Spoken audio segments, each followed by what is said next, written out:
Hi guys! For today's video is tuturuan ko kayo kung paano mag-link ng inyong live account gamit ang inyong mga XS live account or demo account sa MetaTrader 5 natin. So all you have to do, kung iPhone ang gamit nyo, katulad ho ng ginagamit ko ngayon, is punta ho kayo sa Safari, or kung naman Android ang gamit nyo, is punta kayo sa Google Chrome or kung ano man po yung web browser na gamit ninyo.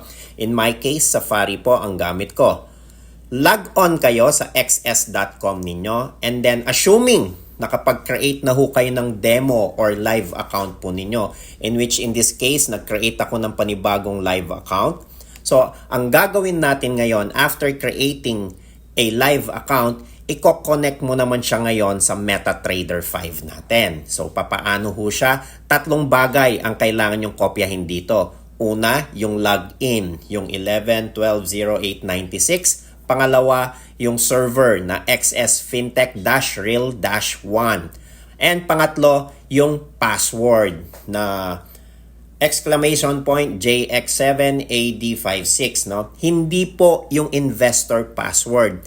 Yung password lang po ang kokopyahin ninyo.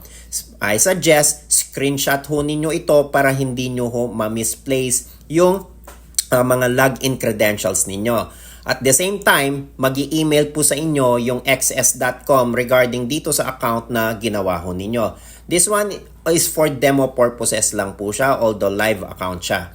Now, once na nakapag-create na ho kayo, ang gugustuhin ninyo, ang una nyong gagawin is i-connect ninyo sa MetaTrader 5, kokopyahin nyo po itong server natin. So, yan.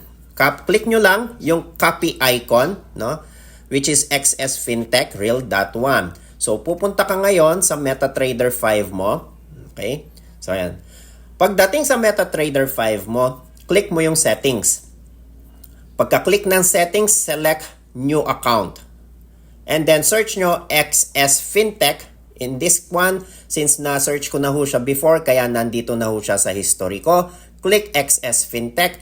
And then, anong klase yung server mo? So, sabi nga dun sa ginawa ko kanina, it's real 1. So, kinlik ko yung real 1. So, depende po kung ano yung nag-create sa inyo. Pwedeng real 2, real 4, or real 3. Depende ho sa type of account na ginamit ninyo. So, ako, standard real 1 siya. And then, kokopyahin natin ulit yung login ID number natin. So, i-click natin ulit. Yun, yung copy icon. Ipi-paste ho natin dito sa login. Next is yung password naman natin. Ika-copy natin yung password. Ayun, click icon. And then, paste po ulit. After that, click done or sign in. And there you have it, ladies and gentlemen. Na-connect na ho yung live account po ninyo dito sa MT5 natin. Ayan, may running na ho siya.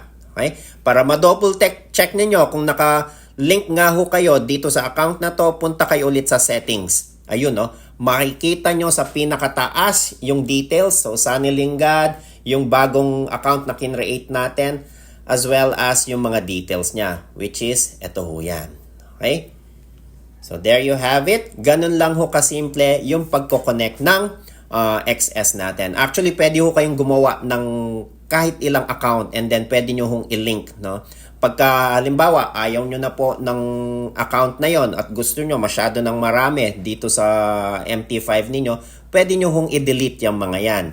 Papaano? Say for example, this one. Slide nyo lang po to the left and then lalabas yung delete na option. Ayun, na-delete na ho siya. So, again, ganun lang ho kasimple.